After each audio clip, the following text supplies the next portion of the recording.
kulanti wacan oo wanaagsan daawadayaal ku soo dhawaada barnaamij gaar ah oo kaga hadlayno xaaladda doorashooyinka Soomaaliya iyo shirarka la filayo inay ka dhacaan saldhigga ciidanka cirka Soomaaliyeed ee Efesiyoni ee ku dhaxeeya xerada Xalane kaas oo ay gacanta ku hayaan beesha caalamka iyo xaaladaha xasaasi ah oo halkaas laga soo sheegayo.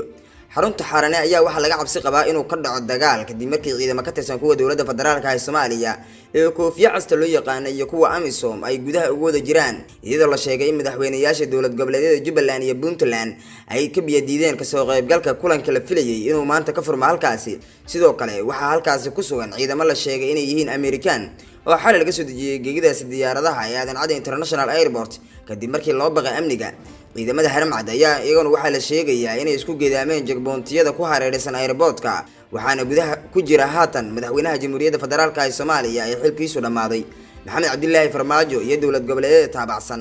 maxaa ka soo baxay kulankii Farmaajo iyo madaxda dawlad goboleedyada taabacsan ay xalay ku yeesheen magaalada Muqdisho? sidoo kale madaxda Jubbaland iyo Puntland maxay ka yiraahdeen shirka ka dhacaya maanta xaruntaasi? beesha caalamka oo war ka soo saartay AMISOM oo ku wacd ku martay in ay sugi doonto ammaanka goobta uu shirku ka dhacayo iyo warar kale oo xasaasi ah ee mar kale ku soo dhawaada barnaamijka. waa tahay daawadayaal, madaxweynaha waqtigiisu dhamaaday ee Farmaajo iyo ra'iisul wasaaraha xukuumadda xilgaarsiinta madaxda maamul goboleedyada ee taabacsan dawladda federaalka ee Soomaaliya iyo gudoomiyaha gobolka Banaadir ayaa haatan waxay ku sugan yihiin teendhada Efesiyoni oo uu maanta ka dhacayo shirka looga hadlayo ismariwaaga doorashooyinka federaalka ee Soomaaliya. wararka ayaa waxay sheegayaan in goobta uu shirku ka dhacayo aysan weli tagin madaxda Jubbaland iyo Puntland oo ku sugan xayndaabka Xalane kuwaas oo si weyn uga soo horjeeda hanaanka ay dawladda Soomaaliya ku wajahayso doorashooyinka sanadkan 2021. ilaa wareedyo lagu kalsoon yahay oo uu helay Bakaal Media ayaa waxay sheegeen in madaxweyne Maxamed Cabdullaahi Farmaajo uu gudoomiye kulan horudhac u ah oo ka dhacay Efesiyoni kaas oo ay ka qayb galeen ra'iisul wasaaraha hogaamiyayaasha dawlad goboleedyada Galmudug, Koonfur Galbeed, Hirshabeelle iyo duqa magaalada Muqdisho. kulankan ayaa ahaa mid horudhac u ah shirka maanta ka dhacaya Efesiyoni ee ay soo qaban qaabisay beesha caalamka isla markaana looga arisanayo doorashooyinka. shirkan oo ah mid isha lagu wada hayo ayaa waxa amnigiisa sugaya ciidamada AMISOM oo damaanad qaaday maadaama uu jiro kala shaki weyn. si kastaba shirkan ayaa ka duwan shirkii hore maadaama diyaarintiisa qabanqaabadiisa ay leedahay beesha caalamka oo cadaadis saaraysa dawladda iyo dawlad goboleedyada Soomaaliya. dhanka kale sida aan wararka ku helino waxa ay sheegayaan in madaxweynaha Jamhuuriyadda Federaalka ee Soomaaliya ee waqtigiisu dhamaaday Maxamed Cabdullaahi Farmaajo uu la galay gudaha xerada Efesiyoni ciidamo aad u habaysan oo saaran gaadiidka dagaalka ee gaashaaman kuwaas oo tiradooda lagu qiyaasayo in ka badan 100 askari.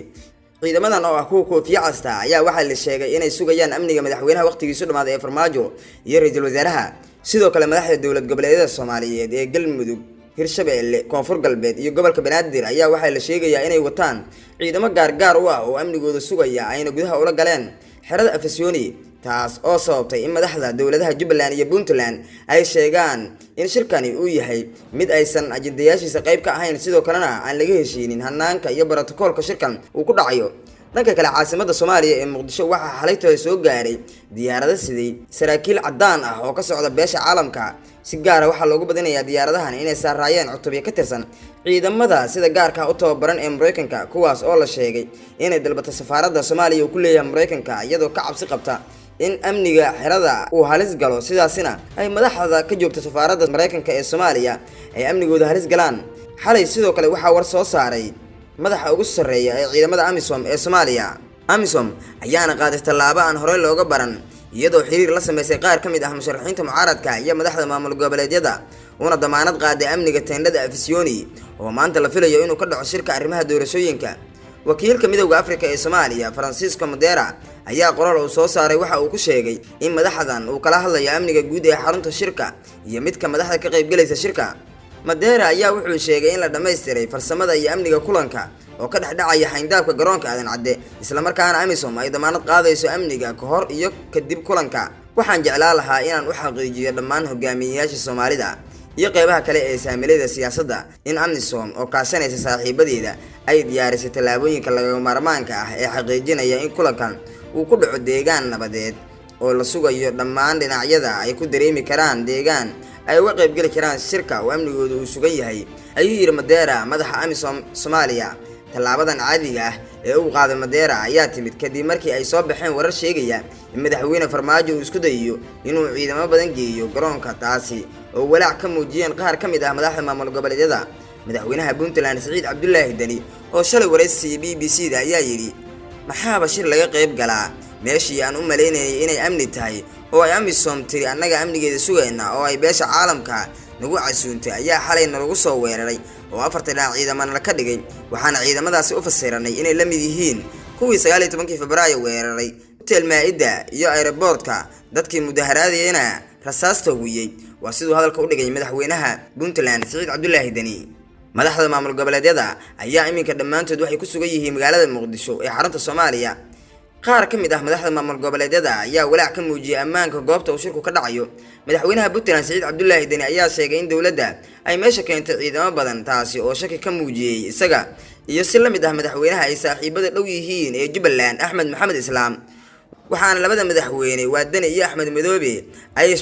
ay sheegeen in amnigooda uu halis ku jiro taasina ay sababtay inaysan ka soo qayb galin kulanka ammaanka xarunta waxaa lagu wadaa inay soo gaaraan ciidamo dheeri ah oo ka socda Amisom sida wararka lagu helayo kulanka maanta kama soo qayb gali doonaan madaxda Jubbaland iyo Puntland iyagoo arrinkaas u sababeeyay in ajendaha shirka oo xalay soo baxay aysan qayb ka ahayn sidoo kale qodobada ugu waaweyn ee dhaliya muranka ayaa waxaa lagu sheegay in shirka ajendihiisa lagu daray khudbad uu jeedinayo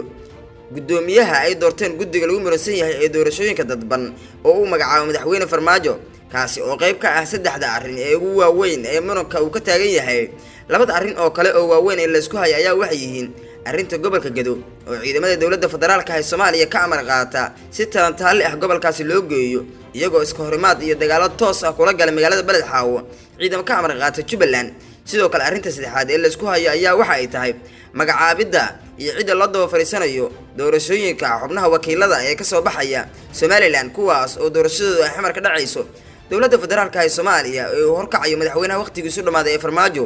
ayaa waxa ay ku doodaysaa in xubnahaasi soo saaritaankooda iyo magacaabida guddiga doorashooyinka ee Somaliland la hoosgeeyo xukuumadda si gaar ah ra'iisul wasaare ku-xigeenka xukuumadda xilgaarsiinta Mahdi Guuleed Khadar mucaaradka iyo dawladaha Jubbaland iyo Puntland dawlad goboleedyada Jubbaland iyo Puntland ayaa waxay dhankooda waxay ku doodayaan in ay tahay in looga dambeeyo Somaliland iyo doorashooyinkooda Cabdi Xaashi gudoomiyaha aqalka sare oo ay sheegeen in Cabdi Xaashi uu yahay mas'uulka ugu sareeya ee matalaada kuraasta waqooyi ee Somaliland ugu jira federaalka beesha caalamka ayaa tan iyo intii ay guuldareysteen shirarkii hore loogu baaqay waxa ay wadeen dadaallo ay isugu soo dhaweynayaan dhinacyada kala irdhaysan wakiilada beesha caalamka